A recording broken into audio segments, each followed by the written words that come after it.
नमस्कार दोस्तों, स्वागत है आपका आपके अपने YouTube channel science tech genius में। जैसा कि आप स्क्रीन पर देख रहे हैं, foods versus pills which provide better multivitamins. जो हमारा भोजन है या जो हमारी मल्टीविटामिन्स की दवाएं हैं, उनमें से कौन हमको ज्यादा विटामिन देता है। हमारे शरीर के लिए जो आवश्यक है विटामिन, वो हमें किससे मिलते हैं? वो हमें भोजन से मिलते हैं या जो उसकी दवाएं आती हैं उससे मिलता है। आज हम अपने इस साइंस टेक जीनियस चैनल पर इसी मुद्दे पर चर्चा करेंगे। मित्रों, आपको बता दूं, हमारा चैनल साइंस टेक जीनियस पूरी तरह से विज्ञान को समर्पित है। इसमें medical science, health, space, environment, defence, इन सभी क्षेत्रों पे अलग अलग सब्जेक्ट्स पे डेली बेसिस पे वीडियो अपलोड किया जाता है और वीडियो कहीं ना कहीं आपके काम का होता है, आपके लिए बहुत उपयोगी होता है। जो मेडिकल साइंस के वीडियो होते हैं या हेल्थ से जुड़े वीडियो होते हैं, जैसे कि ये है, वो तो बहुत ज्यादा उपयोगी होता है। तो मित्रों, मैं आपसे रिक्वेस्ट करूंगा कि हमारे चैनल को सब्सक्राइब कर लीजिए, जिससे कि आपको भी इस प्रकार के उपयोगी वीडियो नियमित रूप से मिलते रहें।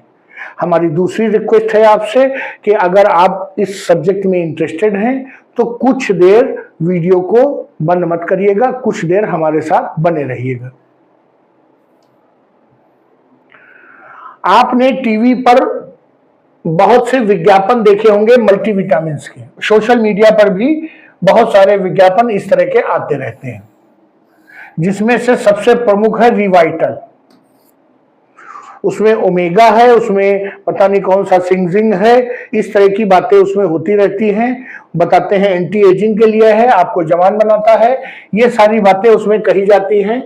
स्वास्थ्यवर्धक है या ताकत देता है और प्रतिरोधक क्षमता बढ़ाता है, इस तरह के भ्रामक जो है दावे उसमें किए जाते हैं। मैं केवल रिवाइटल की बदनामी नहीं कर रहा हूं, सभी मल्टीविटामिन्स की यही दशा है। रिवाइटल कॉमर्शियलाइज ज्यादा किया है उसने अपने आप को, इसलिए उसकी बात मैंने आपको बताई उदाहरण देकर। आज से कुछ साल पहले याद करिए, जब हम लोग बच्चे थे और स्कूल में पढ़ते थे, तो जब हम डाइट वाला चैप्टर पढ़ते थे आहार के विषय में, तो हम पढ़ते थे कि कार्बोहाइड्रेट हमको अलग खाने से मिलता है, प्रोटीन अलग चीजों से मिलता है और वसा अलग चीजों से मिलता है, और बताया जाता था कि विटामिन्स और मिनरल्स ये जो है हमको फलों से और सब्जियों से मिलते हैं और हमको हर हाल में सब्जियां और फल खाने चाहिए, क्योंकि इसका कोई और स्रोत नहीं है।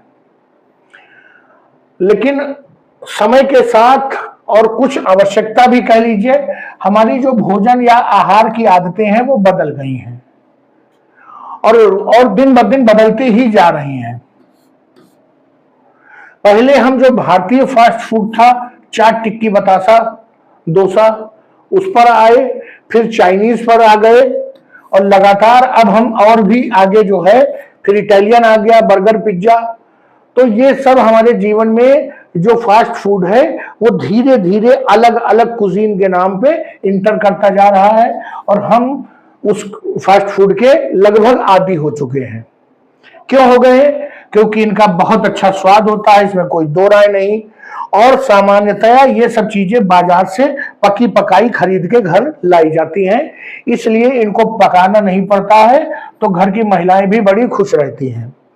और अगर इनको पकाना भी पड़ा तो जैसे मैगी 2 मिनट में तैयार हो जाती है, वैसे कुछ जल्दी ही ये सब बन जाता है। इसलिए घर की महिलाओं को साग सब्जी काटना, धोना और ये सब नहीं करना पड़ता, रोटियां नहीं सेकनी पड़ती हैं। इसलिए वो भी खुश और खाने वाले भी खुश, बच्चे भी खुश, बूढ़े भी खुश। अब डॉक्टर्स का ये कहना है कि इसमें जो कुछ चीजें पाई जाती हैं वो कुछ भी ऐसा स्वास्थ्यवर्धक नहीं होता है। इसके अंदर ना तो विटामिन पाए जाते हैं, ना तो मिनरल्स पाए जाते हैं। इसमें चीज के नाम पे भर भर के और मक्खन के नाम पे भर भर के वसा होता है और कार्बोहाइड्रेट होता है। कहीं एक दो टुकड़े पनीर के मिल जाएंगे तो वो प्रोटीन के लिए कहने को हो जाते हैं। तो इसमें कोई भी स्वास्थ्यवर्धक चीज नहीं होती है और उसके बाद डॉक्टर क्या करते हैं कि भैया तुम तो फास्ट फूड खाते हो, तो तुम अब मल्टीविटामिन और मल्टी मिनरल्स की टैबलेट भी खाओ। आयरन भी देता है, कैल्शियम भी देता है, और मल्टीविटामिन के नाम पे B12, D3 सब कुछ लिखता है। और जो प्रिस्क्रिप्शन 3 दवाओं में सीमित होना चाहिए था, वो 6, 7, 8 दवाएं हो जाती हैं, जो सुबह खाने के पहले, खाने के बाद, दोपहर में खाने के पहले, खाने के बाद, सोने के पहले, सोने के बाद आप पूरे दिन दवाएं खाते रहिए। हालांकि ये जो मल्टीविटामिन और मल्टी मिनरल्स होते हैं, मैं ये नहीं कह रहा हूं कि ये स्वास्थ्य के लिए कोई अच्छे नहीं होते हैं, लेकिन ये जो गैप होता है, मतलब जैसे हमने फल और सब्जियां हम नहीं खाते क्योंकि सब्जियों को बनाने में मेहनत है और फल बहुत महंगे हैं। हम बर्गर पिज्जा खाते हैं ना, सब्जियों में और फलों में वो स्वाद था जो चाउमीन और मोमोज में है, तो इसलिए हम वो सब खाते हैं। अब हमको जब विटामिन और मिनरल नहीं मिलेंगे तो मजबूरी है कि जब कोई बीमारी सामने आएगी तो डॉक्टर जो है इस गैप को फिल करने के लिए उन दवाओं को प्रिस्क्राइब करेंगे। लेकिन अब प्रश्न उठता है कि क्या ये जो मल्टीविटामिन और जो मल्टी मिनरल की टैबलेट्स हैं, दवाएं हैं, वो अपना वो काम करती हैं जिसके लिए वो ली जा रही हैं? तो आपको बता दूं, यूएसए की एक स्टडी है नेशनल कैंसर इंस्टीट्यूट की, उसमें यह पाया गया है कि जो मल्टीविटामिन की टैबलेट है जिसमें एंटी एजिंग प्रॉपर्टीज हैं, वो कतई जीवन को आगे नहीं बढ़ाती है। सब झूठे दावे हैं।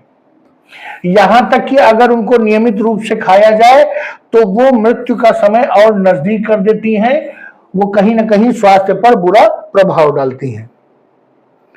इसके अलावा उस स्टडी में यह भी बताया गया कि लगभग विश्व में 2 बिलियन लोग जो माइक्रोन्यूट्रिएंट्स हैं, जिसमें विटामिन और मिनरल्स होते हैं आवश्यक, उनकी कमी से गुजर रहे हैं।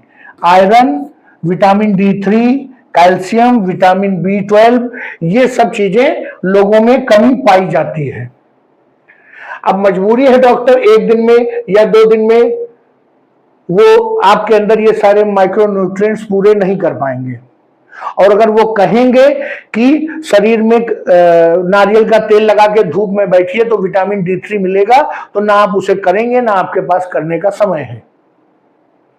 वो कहेंगे आप प्रतिदिन पालक का सूप बना के पीजिए, आपके आयरन की कमी पूरी हो जाएगी। आप ना उसको नियमित रूप से कर पाएंगे और ना व्यवहारिक है। तो डॉक्टर्स की मजबूरी है, वो दवाएं लिख देते हैं, multivitamins, zinc, iron, calcium, D3, B12, vitamin A, अगर आंखों को तकलीफ है तो विटामिन ए, यही सब लिख देते हैं क्योंकि ये आपके लिए भी आसान है और उनके लिए भी आर्थिक रूप से लाभकारी है। लेकिन सच्चाई यह है कि ये टैबलेट्स अपना पूरा काम नहीं कर पाती हैं। डॉक्टर्स का कहना है कि जो माइक्रोन्यूट्रिएंट्स फूड में होते हैं, जैसे विटामिन सी की जरूरत है तो सिट्रस फ्रूट्स खाइए, नारंगी, मौसमी, नींबू, आंवला। आयरन की कमी है तो हरी पत्तेदार सब्जियां, पालक, मेथी, ये सब खाइए। विटामिन ए की कमी है, गाजर, पपीता, ये सब खाइए।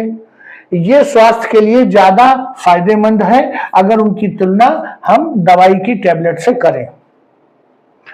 अब आप समझिए कि ये जो भोजन है, जो हमारा जो पारंपरिक भोजन है जिसमें ये सारे तत्व ऑलरेडी मौजूद रहते हैं, अगर हम उनको खाते हैं तो हमारा पाचन भी ठीक होता है और उसके बाद उस आहार में जो मल्टीविटामिन और मिनरल्स हैं वो अवशोषित भी होते हैं शरीर में, जिसको साधारण भाषा में कहेंगे कि वो लगते भी हैं। अब हम अपना पारंपरिक भोजन छोड़ के मैदे के बने हुए मोमोज और 10 दिन पुरानी जो पिज्जा की जो बेस है उसको जब खाते हैं तो ना तो हमारा पाचन सही रहता है, और जब पाचन खराब हो जाता है और हम मल्टीविटामिन और मल्टी मिनरल्स की टैबलेट लेते हैं तो वो मिनरल्स और विटामिन हमारे शरीर में एब्जॉर्ब भी नहीं करते। तो केवल मल्टीविटामिन और मल्टी मिनरल्स की टैबलेट लेना ही पर्याप्त नहीं है। अब साइंटिस्ट का कहना है कि ये जो दवाएं हैं ये कुछ न कुछ गैप जरूर फिल करती हैं, कुछ न कुछ कमियों को पूरा करती हैं, लेकिन ये कोई जादू की छड़ी नहीं है। अकेले इनको खा लेने भर से शरीर में स्वास्थ्य में सुधार नहीं होगा। अब प्रश्न उठता है कि इनकी जरूरत ही क्यों पड़ी? अगर ये काम नहीं कर रहे हैं तो ये क्यों दी जा रही है? तो आप ये समझिए कि ऐसे लोग जो लंबे समय तक ऐसे आहार पे रहते हैं जिनमें माइक्रो न्यूट्रिएंट्स की कमी होती है, जैसे हमारे वर्किंग प्रोफेशनल्स, वो दिन का खाना बाहर सड़क पर, ठेले पर या अपने ऑफिस की मेस में, कैंटीन में खाते हैं और पर्याप्त स्वास्थ्यवर्धक खाना उनको दिन में नहीं मिलता। वो एक टाइम ही घर का खाना पाते हैं। जो स्टूडेंट्स बाहर रहते हैं और खाना बनाना नहीं जानते हैं, वो भी इसी प्रकार के बाहर के फास्ट फूड पे अपना पूरा दिन निकाल देते हैं। तो ऐसी परिस्थितियों में उनमें बहुत सारी डिफिशियंसी हो जाती है और उसी डिफिशियंसी को पूरा करने के लिए इस प्रकार की दवाएं दी जाती हैं। अगर हम प्रॉपर बैलेंस डाइट लेंगे तो हमारे शरीर में इन सब चीजों की कोई जरूरत नहीं रहेगी और हमको ये महंगी महंगी दवाएं नहीं खानी पड़ेंगी, हमारा शरीर भी स्वस्थ रहेगा। तो मित्रों, मल्टीविटामिन और मल्टी मिनरल की टैबलेट्स पर विश्वास करने से ज्यादा बेहतर है कि वो सब्जियां, फल और जो भोजन है, ऐसे आहार को शामिल किया जाए अपने दैनिक दिनचर्या में, जिनसे हमें ये सब चीजें प्राकृतिक रूप से प्राप्त हो सके। वो हमारे शरीर के लिए ज्यादा लाभकारी है। मित्रों, वीडियो को यहीं समाप्त करता हूं। अगर हमारा वीडियो, हमारी दी गई जानकारी अच्छी लगी हो तो वीडियो को लाइक करिए, हमारे साइंस टेक चैनल को सब्सक्राइब करिए। धन्यवाद।